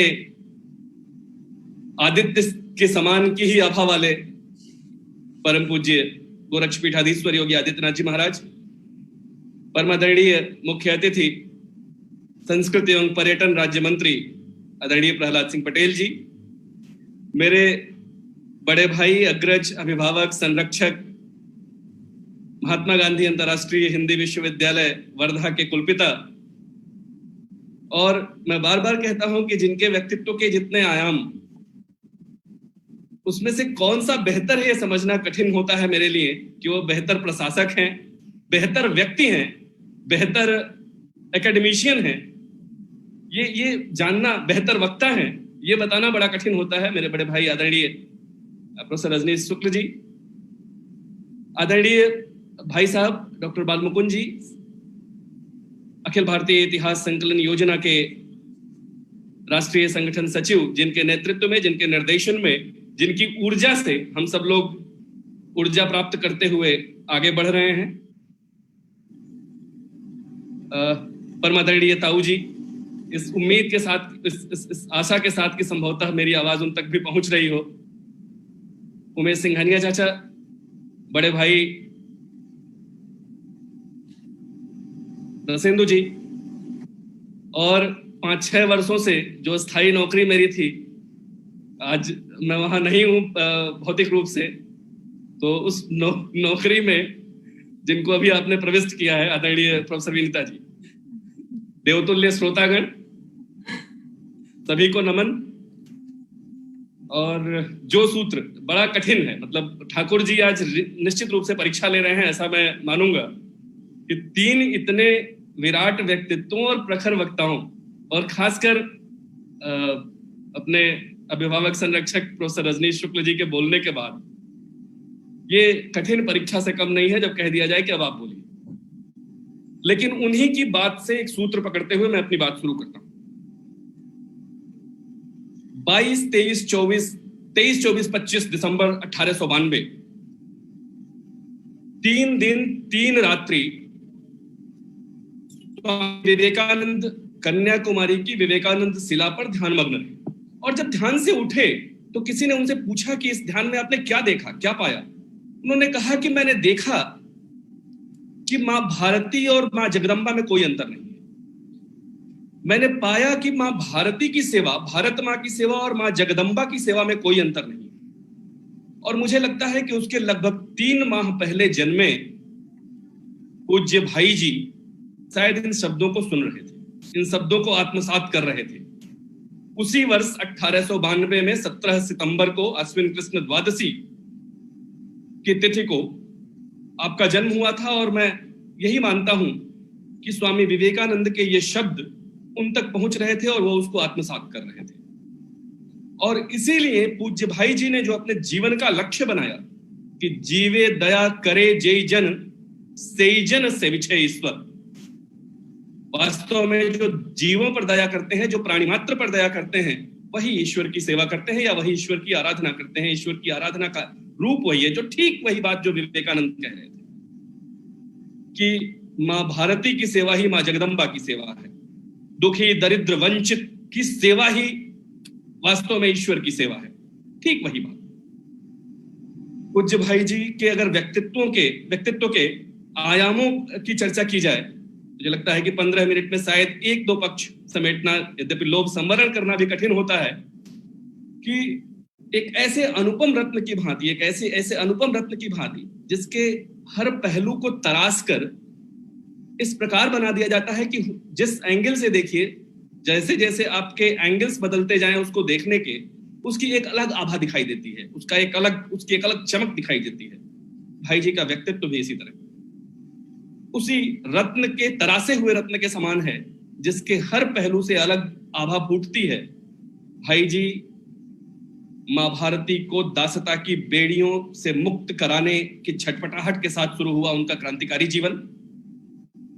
कवि, लेखक, संपादक, समाज सेवक, पर दुख कातरता का अद्भुत गुण, अद्भुत सांगठनिक क्षमता, अनन्य गोसेवक और अद्वितीय भगवत भक्त, ये सब ऐसे गुण हैं जिनका किसी एक व्यक्तित्व में होना ही एक तो हमें आश्चर्य मिश्रित सुख प्रदान करता है, और दूसरे उनको एक महामानव के रूप में स्थापित कर देता है निस्संदेह। मैंने कहा कि सभी पक्षों को समेटना तो बहुत कठिन है, लेकिन 1-2 पक्षों को स्पर्श करूंगा मैं अपने दिए हुए नियत समय में। एक जो चर्चा अभी आई उनके क्रांतिकारी पक्ष को, जिसका संकेत पूज्य गोरक्षपीठाधीश्वर योगी आदित्यनाथ जी महाराज ने भी किया, और मेरे अभिभावक प्रोफेसर रजनीश शुक्ल जी ने भी जिसका संकेत किया, मैं उस पर थोड़े से विस्तार से जाऊं। मैं ये मानता हूं कि सुभाष चंद्रशेखर आजाद, भगत सिंह, बाघा जतीन, सचिंद्रनाथ सान्याल, वीर सावरकर, स्वामी दयानंद सरस्वती, राजा राम मोहन राय, इनकी पंक्ति में, इनके साथ, इनके समानांतर भाई जी का जो अवदान है पूरे स्वाधीनता संघर्ष में, और वास्तव में जो आधुनिक भारत के निर्माताओं की एक सूची बनी और उसमें जो एक महत्वपूर्ण स्थान भाई जी को मिला, वो शायद उससे अधिक के हकदार है। शायद सही मूल्यांकन अभी हम उनका नहीं कर पाए हैं, जिसपे लगातार हम लोगों का यह प्रयास है कि 128वीं जयंती मनाते हुए और आगे उन अनछुए पहलुओं को ठीक तरीके से हम समझ सकें और लोगों के समक्ष रख सकें, क्योंकि वो स्वयं इन सारी स्पृहाओं से मुक्त थे। भारत के इतिहास में ऐसे व्यक्तित्व शायद बिरले ही होंगे जिनको अंग्रेजी सत्ता सर और राय बहादुर देना चाहती हो और उन्होंने मना कर दिया हो, जिन्हें आजादी के बाद भारत सरकार भारत रत्न देना चाहती हो और उन्होंने सिरे से नकार दिया हो। उन्हें अपने लिए तो कोई इच्छा ही नहीं थी, उन्हें अपने लिए तो कोई स्पृहा ही नहीं थी। इसलिए हमारा दायित्व तो और बढ़ जाता है, इसलिए हमारा दायित्व तो कई गुना बढ़ जाता है, मैं ऐसा कहूंगा। खादी की संकल्पना जो बाद में गांधी जी ने ली, रिकॉर्ड्स हैं कि उस सबसे पहले भाई जी के मन में आती है। भाई जी उसके माध्यम से देश का कायांतरण, जो बाद में गांधी जी के आगमन के बाद गांधी जी ने उसको अपने एक हथियार के रूप में रखा पूरे स्वाधीनता संघर्ष में, उसकी शुरुआत भाई जी के साथ दिखती है। मारवाड़ी सहायक समिति जो बाद में मारवाड़ी रिलीफ सोसाइटी बनी, और साहित्य संवर्धनी सभा, इनसे गहरे तरीके से एसोसिएट होके स्वाधीनता संघर्ष को जिस तरह से वो आगे बढ़ा रहे हैं। और जैसा अभी जिक्र कर रहे थे, मैंने अपनी बात इसीलिए शुरू की कि माँ भारती की सेवा और भारत माता की सेवा में कोई अंतर नहीं है। इसीलिए जब गीता का प्रकाशन साहित्य संवर्धनी सभा कोलकाता से होता है, विष्णुराव पराडकर जी जो उस समाज के संपादक हैं वही इसका संपादन करते हैं, तो उसके मुख्य पृष्ठ पर भगवान कृष्ण का चित्र नहीं लगता, उसके मुख्य पृष्ठ पर महाभारत की कथा से कोई चित्र लेकर नहीं लगता, उसके मुख्य पृष्ठ पर चित्र आता है खड्गधारिणी मां भारती का, जो बहुत कुछ कहने के लिए पर्याप्त है। और इसीलिए स्वाधीनता आंदोलन में गीता क्रांतिकारियों के लिए सबसे प्रेरक पुस्तक बनती है। वो पुस्तक क्रांतिकारियों के बीच पहुंचती है और केवल युद्धस्व विगत ज्वर, जो अर्जुन का उद्घोष है युद्ध करने का, न्याय के प्रतिकार करने का, वो पंक्ति क्रांतिकारियों के समक्ष उनकी प्रेरणा की पंक्ति बनती है। आगे चलकर ईश्वर की ऐसी प्रेरणा भी हुई कि भाई जी ने गीता को विश्वव्यापी बनाने का संकल्प ले लिया। 1915 में जब गांधी जी भारत लौटते हैं तो हिंदू महासभा की ओर से भाई जी ही उनका स्वागत करते हैं। मालवीय जी कोलकाता आते हैं जब उनको काशी हिंदू विश्वविद्यालय के लिए अनुदान चाहिए, दान चाहिए, लेकिन कोलकाता में अधिक सफल नहीं हो पाते तब तक जब तक उसमें इंटरफेरेंस नहीं होता भाई जी का। और भाई जी से उनका संपर्क होने के बाद काशी हिंदू विद्यालय के लिए कोलकाता के मारवाड़ी समाज से प्रभूत राशि केवल भाई जी के सहयोग से वो लेकर आते हैं। धर्म प्राण भारतवर्ष की पराधीनता की पीड़ा जिस तरह से उनको है, और इसीलिए 15 वर्ष की आयु में, 15 वर्ष की अल्पायु में सबसे पहले 1906 के कोलकाता अधिवेशन में वो शामिल होते हैं। और मैं उस बालक के मानसिकता तक आपकी यात्रा कराना चाहता हूं। और उसके बाद जिस तरह से देश प्रेम उनका आगे बढ़ता है, बंगभंग आंदोलन से जो उनका जुड़ाव, स्वदेशी आंदोलन से जुड़ाव, मैं उनके डिटेल्स पे समय की बाध्यता के कारण नहीं जा पाऊंगा। और एक बहुत अद्भुत सी बात है कि उस समय देश में जो धाराएं थी, वो क्रांतिकारी राष्ट्रवाद की धारा हो, वो सांस्कृतिक राष्ट्रवाद की धारा हो, जिसको लेके पूरा सामाजिक धार्मिक सुधार आंदोलन उस समय पूरे देश में चल रहा है, वो हिंदू और दो और इस तरह की धाराएं, इसके साथ एक जो हिंदू राष्ट्रवाद इस भाव के साथ पनप रहा था, जिसका चरम परिपाक वंदे मातरम में मिल रहा था, जब हम मां भारती को अपने मां जगदम्बा के समकक्ष ही खड़ा करके देख रहे हैं। और उसी के विपरीत जो एक मुस्लिम राष्ट्रवाद की, इस्लामिक राष्ट्रवाद की धारा इस देश में थी। हिंदू राष्ट्रवाद के लिए धर्म और राष्ट्र दोनों का केंद्र भारत था। दुर्भाग्य से इस्लामिक राष्ट्रवाद के साथ ऐसा नहीं था, न तो धर्म का केंद्र न राष्ट्र का केंद्र। और उसके प्रतिमान बन के भाई जी उभर रहे हैं। दूसरे, इन सारी धाराओं के बीच अगर कोई सूत्र का कार्य कर रहा है, एक सूत्र का, आप कोई एक व्यक्तित्व उठा के देख लीजिए। मैं ये कम से कम 100 व्यक्तित्वों को उठा के पूरे स्वाधीनता संघर्ष से जुड़े पीछे दिनों के अपने अध्ययन में ये कंपैरिजन करने का प्रयास कर रहा था। लेकिन इन सारी धाराओं के बीच सूत्रबद्धता का कार्य भाई जी केवल करते हुए दिखाई दे रहे हैं कि वो सांस्कृतिक राष्ट्रवाद की धारा के लोगों से भी उसी तरह से प्रगाढ़ता से जुड़े हैं, वो क्रांतिकारी राष्ट्रवाद के साथ भी उसी तरह से जुड़े हैं, वो जो एक नरम धारा चल रही है गांधी जी के नेतृत्व में, कांग्रेस के नेतृत्व में, उसके साथ भी उसी तरह से जुड़े हैं। इसलिए भाई जी इसके प्रतिमान के रूप में उभर रहे हैं। गोखले, तिलक और अरविंद घोष के साथ उनके प्रगाढ़ संबंध हैं। इसी बीच क्रांतिकारियों के मुकदमे की पैरवी में भाई जी का खूब योगदान है और इसी कारण पुलिस डायरी में वो दर्ज होते हैं। मणिकतल्ला के 6 साल के बाद, मणिकतल्ला की घटना के बाद कोलकाता में 6 साल के बाद 1914 में रोड़ा की घटना होती है, जो वहां के क्रांतिकारी संघर्ष की, क्रांतिकारी आंदोलन की तब तक की दूसरी सबसे बड़ी घटना है मणिकतल्ला के बाद। और इसमें होता यही है, जिसका जिक्र अभी रजनीश सर कर रहे थे, इसमें होता यही है कि जो इंपोर्ट किए गए वेपन्स हैं उनको क्रांतिकारियों ने किसी तरीके से छुड़ा लिया, पोर्ट से उसको प्राप्त कर लिया और इनको सुरक्षित रखवाने में निश्चित रूप से भाई जी और विष्णुराव पराडकर जी की महत्वपूर्ण भूमिका होती है। जुलाई 1914 में, संभवतः 6 जुलाई की तिथि थी, 6 जुलाई 1914 को अपने 3 साथियों सहित उनको गिरफ्तार किया जाता है। राजद्रोह का आरोप लगाया जाता है। 15 दिन तक उनको डुरंडा हाउस जेल में अरेस्ट करके रखा जाता है और उसके बाद अलीपुर जेल उनको भेज दिया जाता है। लेकिन पर्याप्त प्रमाण उस समय अंग्रेजी सत्ता को नहीं प्राप्त होते, इस कारण बांकुड़ा जिले के सिमलापाल में अधर चंद्र राय नाम के एक व्यक्ति के घर में उनको वहां पर नजरबंद कर दिया जाता है।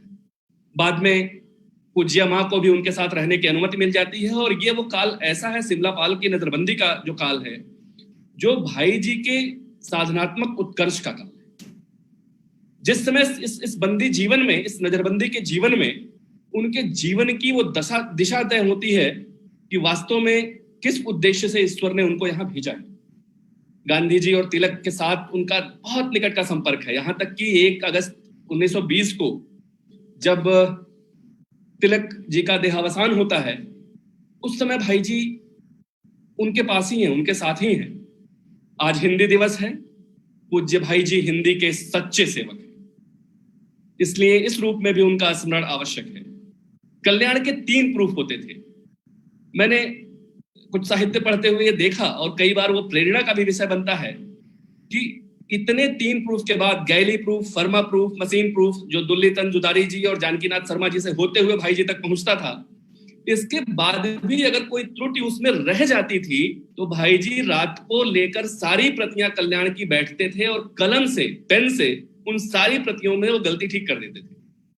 संपादकत्व के का ये एक चरम है, मैं तो ये मानता हूं।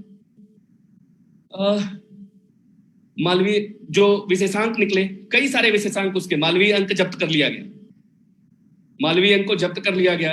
गो अंक 1945 में जो निकला उसकी 1 लाख से अधिक प्रतियां लोगों तक पहुंची। विनोबा जी के साथ गो सेवा को लेकर, गोवध की बंदी को लेकर लगातार उनका पत्राचार है। मंदिर आंदोलन में जो 22-23 दिसंबर की रात प्राकट्य होता है भगवान राम का, भगवान रामलला का, उसके बाद जो पूरी व्यवस्था है अयोध्या में राम मंदिर में पूजन अर्चन की, उसकी पूरी आर्थिक व्यवस्था और पूरी व्यवस्था करने का श्रेय निश्चित रूप से आदरणीय पूज्य भाई जी को ही है। किसी भी व्यक्ति के जीवन के बाद का जीवन ये बहुत महत्वपूर्ण होता है और मुझे लगता है कि भाई जी के जीवन के बाद का जो जीवन है वो हजारों वर्षों का है, असीम अनंत काल तक का है। गुरुजी गोलवरकर, मैं समय की बाध्यता को देखते हुए अपनी वाणी को समेट रहा हूं, लेकिन गुरुजी गोलवरकर के एक कथन के साथ, क्योंकि ये बहुत प्रेरणादायी कथन है, हमें लगातार स्मृति दिलाता है कि आज हमारा दायित्व क्या है, हमें करना क्या है। गुरुजी गोलवरकर ने उनके प्रयाण पर, उनके महाप्रयाण पर अपनी भावाभिव्यक्ति में कहा था कि अब उनके जीवन का आदर्श अपने जीवन में उतारने का प्रयत्न करते हुए उनके धर्म जागरण कार्य को निरंतर आगे बढ़ाने में अपनी अपनी योग्यता तथा प्रवृत्ति के अनुसार लगे रहना, यही उनके प्रति श्रद्धा अभिव्यक्त करने का उचित मार्ग होगा। उनके धर्म जागरण कार्य का साधन गीता प्रेस और कल्याण अपने पूरी विशिष्टता के साथ चलते बढ़ते रहें, इसीलिए इसके लिए सभी धर्म प्रेमियों को सचेष्ट रहना होगा। मुझे विश्वास है कि यह सब होगा, मुझे विश्वास है कि यह सब होगा। भाई जी उर्की भाषा को बिना कहे पढ़ते थे, अकथित प्रश्नों के समाधान गढ़ते थे, दुख दर्द दूसरों के सुन करके रोते थे, शुष्क न होते तब करुणा के सोते, पुनश्च नमन, कोटिशः नमन भाई जी के चरणों में। बहुत बहुत धन्यवाद। बहुत बहुत धन्यवाद ओम जी उपाध्याय जी। अभी आपने बताया कि आप उसी भूमिका में थे, रहा करते थे जिसमें मैं आज हूँ, तो आपका प्रमोशन हुआ है इसका मतलब। तो मैं भी उम्मीद करती हूँ कि धीरे धीरे प्रमोशन की ओर बढ़ रही हूँ मैं भी फिर। ये तो इसका यही इंडिकेशन है। बहुत बहुत धन्यवाद, बहुत ही ओजपूर्ण व्याख्यान रहा आपका। अब मैं आमंत्रित करती हूँ अपने बीच उपस्थित डॉक्टर बालमुकुंद पांडे जी को, राष्ट्रीय संगठन सचिव, अखिल भारतीय इतिहास संकलन योजना, नई दिल्ली। हम आपका परिचय बालमुकुंद जी से करा देते हैं। आपने अपने संपूर्ण जीवन को राष्ट्र एवं समाज के हित में कार्य करने हेतु समर्पित किया है एवं उदात्त भाव से राष्ट्रीय स्वयंसेवक संघ के प्रचारक के रूप में उत्तर प्रदेश एवं नेपाल में सक्रिय रूप से कार्य किया। अद्भुत सांगठनिक क्षमता एवं ओजपूर्ण वाणी के धनी डॉक्टर पांडे जी 100 से अधिक राष्ट्रीय अंतर्राष्ट्रीय संगोष्ठियों का आयोजन किया एवं आपने उसमें व्याख्यान। शोध एवं संगठन की दृष्टि से आपने America, Cambodia, Thailand, Nepal, Sri Lanka आदि का प्रवास किया। कंबोडिया में हिंदू धर्म के प्रसारण व वहां के मंदिरों, नेपाल की जातियों, समाज, श्रीलंका के भगवान राम से संबंधित 653 स्थलों का आपने गहन सर्वेक्षण व अध्ययन किया। बहुत बहुत स्वागत है डॉक्टर बालमुकुंद जी, आप सादर आमंत्रित हैं अपने उद्बोधन हेतु। धन्यवाद। आज के पूज्य भाई जी के 128वें इस पर्व पर मैं भाई जी के चरणों में वंदन करता हूं। आज इस कार्यक्रम के माननीय अध्यक्ष गोरक्ष पीठाधीश्वर पूज्य महाराज जी, जो इस समय उत्तर प्रदेश सरकार के माननीय मुख्यमंत्री हैं, इस उत्सव में मुख्य अतिथि के नाते पधारे भारत सरकार के संस्कृति एवं पर्यटन मंत्री श्रीमान प्रहलाद जी पटेल, उच्च कोटि के वक्ता और सभी अलंकारों से युक्त अपने ही बीच के प्रोफेसर रजनीश शुक्ल जी, जो महात्मा गांधी अंतर्राष्ट्रीय हिंदी विश्वविद्यालय के कुलपिता हैं, भारतीय इतिहास अनुसंधान परिषद के माननीय निदेशक डॉक्टर ओम जी उपाध्याय, जिनके प्रेरणा और परिश्रम के परिणाम स्वरूप यह आयोजन होता रहा है, होता रहेगा, ऐसे भाई रचेंद्र जी, माननीय सिंघानिया जी, हमारी नई उद्घोषिका बहन जी, नमस्कार। नमस्कार सर। मैं सशरीर वहां उपस्थित होने का प्रयास में हूं। मैं था पिछले कुछ वर्षों से अपने को गीता वाटिका में पाकर अपने कलमश को दूर करने का प्रयास करता था। आज भी मैं लखनऊ से चल दिया हूं, खलीलाबाद तक पहुंचा हूं, गाड़ी में बैठ करके गाड़ी साइड में लगा करके, और मैं आप सबको प्रणाम कर रहा हूं। इतने अच्छे वक्तव्य सुनने के बाद और इतने बड़े लोगों के बोलने के बाद मेरे बोलने का कोई अर्थ नहीं है, लेकिन राम का गुणगान तो जैसे भी करिए उसका फल बराबर ही मिलता है। ऐसे ही भाई जी के चरित्र का गुणगान करना इस अवसर पर कुछ भी कहना है। आज पूरा विश्व महामारी के प्रकोप से दो चार हो रहा है। ऐसे में यज्ञ कर्म तप ही एक ऐसा साधन है इन सारी व्यथाओं से मनुष्य को दूर कर सकता है। और इस सब का मार्गदर्शन हमारे मनीषियों ने, हमारे ऋषियों ने, और भाई जी से पुस्तक लिखी है उपन्यास फॉर्म में है, दो लहरों की टक्कर। उसकी भूमिका में वो लिखते हैं कि हिंदू महासागर के तलहटी में एक ऐसी धारा बहती है जो अनवरत गतिमान रहती है, और जब भी हिंदू महासागर के ऊपरी सतह पर कोई विपत्ति आती है या कोई समस्या आती है तो वह धारा ऊपर निकल जाती है और एक ठीक प्रकार से लेप लगा करके और फिर पूरे वातावरण को शुद्ध करके आगे बढ़ जाती है। उस धारा को पहचानने की क्षमता सबके अंदर नहीं है। उस धारा को वही पहचानता है जो भारत के चैतन्य से एकात्म होता है, जिसके भारत के चिति से एकात्मता है।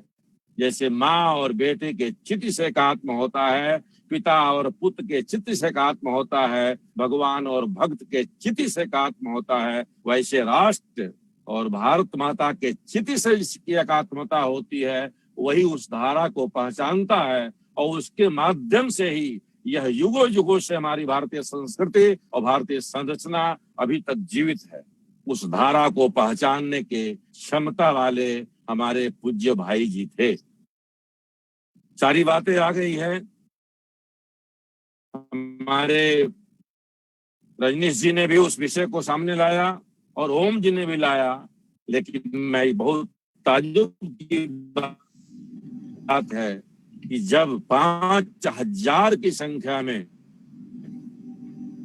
और भारत माता के चित्र के छपे हुए गीता की पुस्तक लेकर के कलकत्ते के सड़कों पर जो नारे होते हैं वंदे मातरम, और हाथ में होती है गीता, और गीता पर होती है भारत माता, अर्थात भारत माता को मुक्त करने के लिए जो जीवन का एक उद्देश्य था।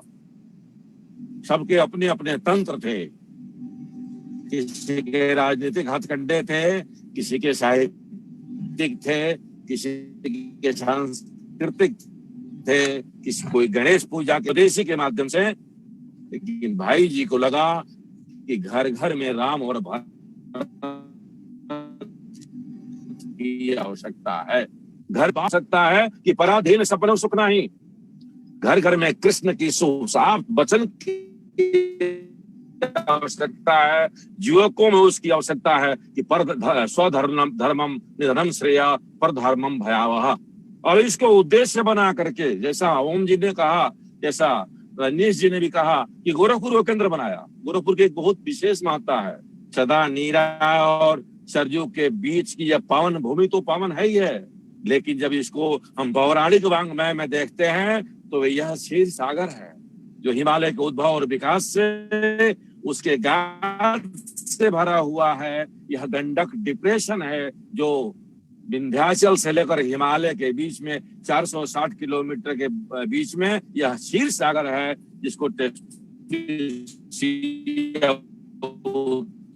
समुद्र की बात कही जाती है। माध्यम से इसको सुखाकर खेती के योग्य बनाया। जिसे रजनीश जी ने कहा कि खैलाबाद के पास जहां मैं खड़ा हूं अभी, यही लहुरा देवा के पास विश्व में सबसे प्रथम 8000 वर्ष पुराना कल्टीवेटेड राइस हमको उत्खनन में प्राप्त हुआ है।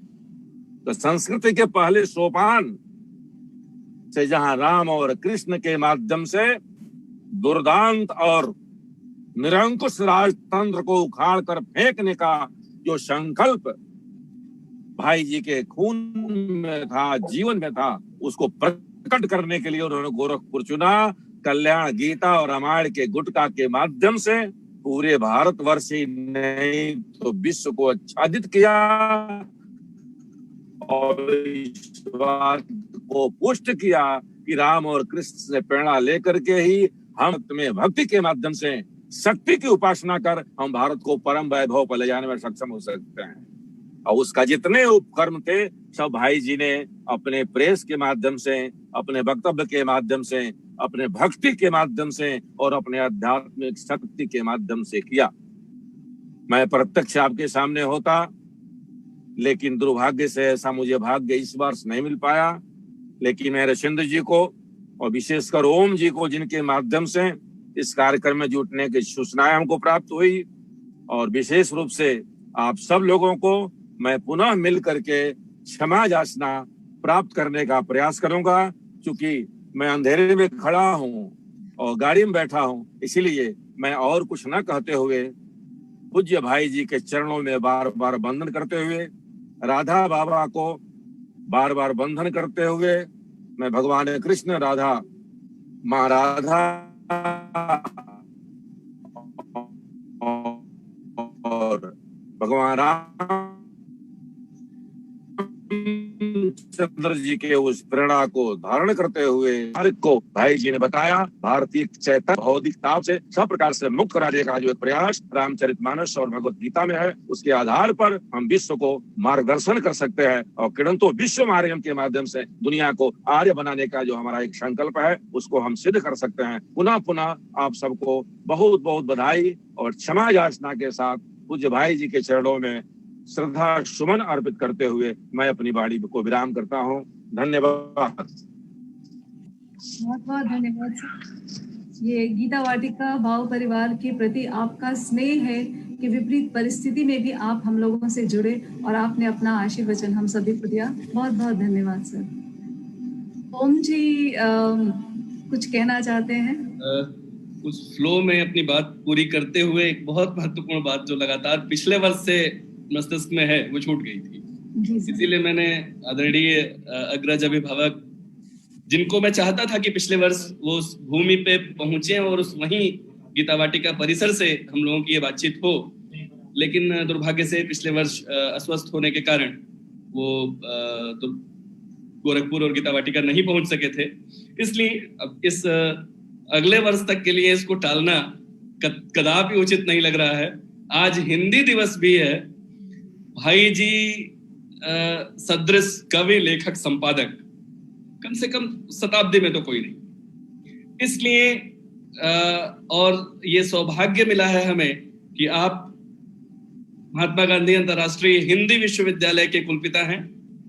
एक अध्ययन एवं शोध पीठ, केवल शोध पीठ नहीं कहूंगा मैं, एक अध्ययन एवं शोध पीठ वर्धा विश्वविद्यालय में भाई जी के नाम को समर्पित करते हुए स्थापित हो, ऐसी हम सबकी इच्छा है। बहुत ही अच्छे विचार हैं आपके ओम जी। निस्संदेह मुझे लगता है कि इस पर जरूर आप अमल करेंगे। यह तो हम सबके मन का विचार है, लेकिन मैं फिर कह रहा हूँ कि इसको वर्धा में स्थापित करने के बजाय अगर प्रयाग में स्थापित करेंगे, हमारे विश्वविद्यालय में ही, अच्छा, विश्वविद्यालय का जो प्रयाग केंद्र है, प्रयाग में स्थापित करेंगे तो सहजता से वहां शोध का कार्य हो सके।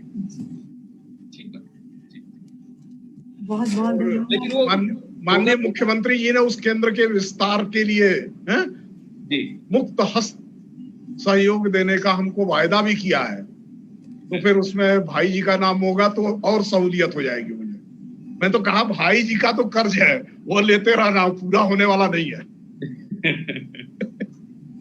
निसंदेह ईश्वर करे कि आप लोगों का जो ये शुभ संकल्प है उसकी परिणति शिव के रूप में हो, ऐसा हमारा पूरा विश्वास है। अब मैं हनुमान प्रसाद पोद्दार स्मारक समिति के सचिव उमेश सिंघानिया जी को आमंत्रित करती हूँ कि वो आप सभी अतिथि जनों के प्रति अपना आभार ज्ञापन करें।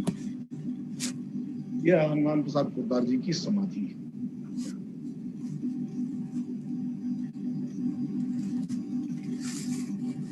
हनुमान प्रसाद पोद्दार स्मारक समिति के सचिव उमेश सिंघानिया जी, कृपया आप सभी हमारे अतिथि जनों का आभार ज्ञापन करें।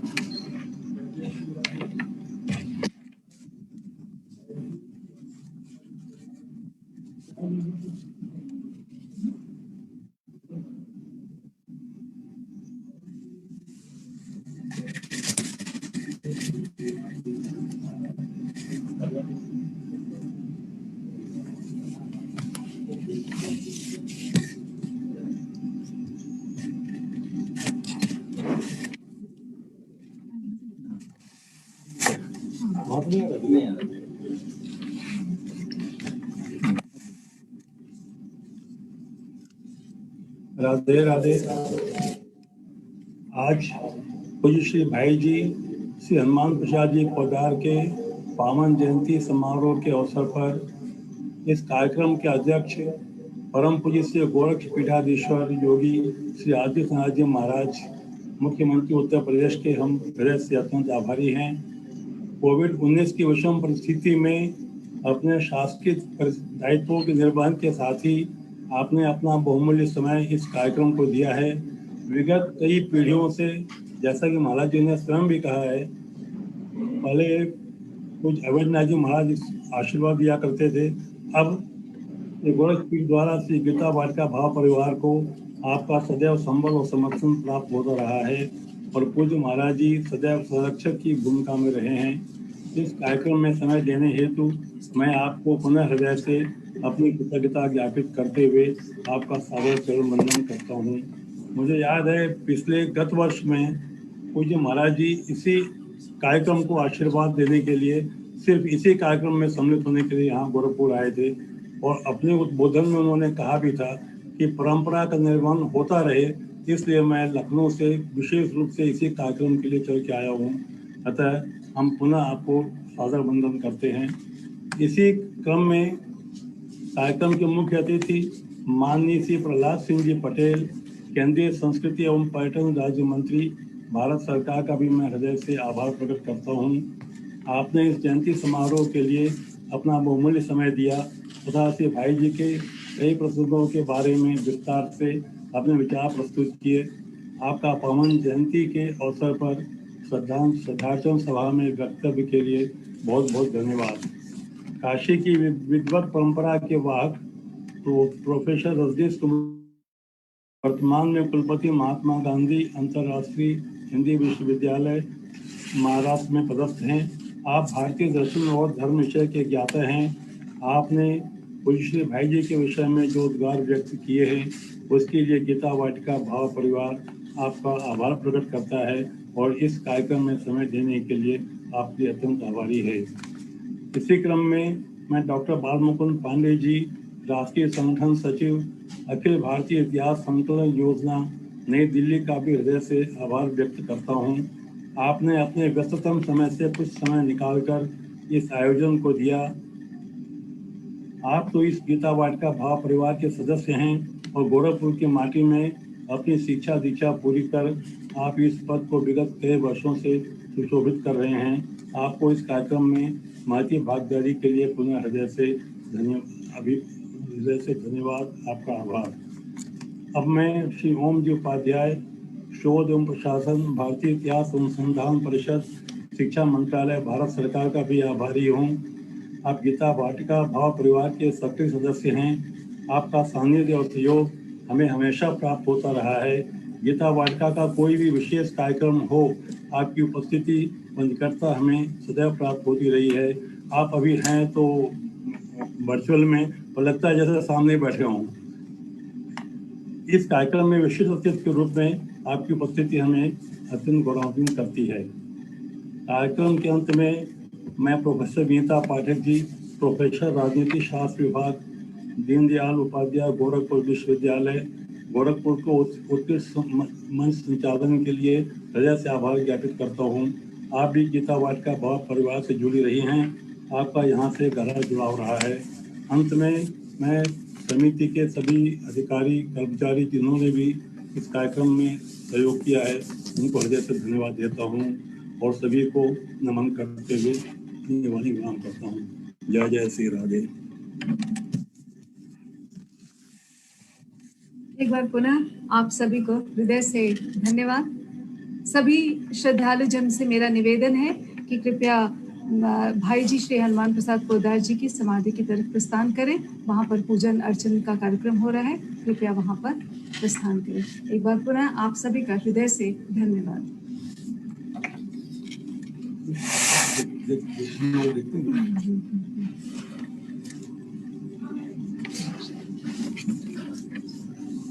आपको देख भी रहे हैं, सुन भी रहे हैं। हाँ देख रहे हैं, जैसे आप देख रहे हैं लोगों को वैसे।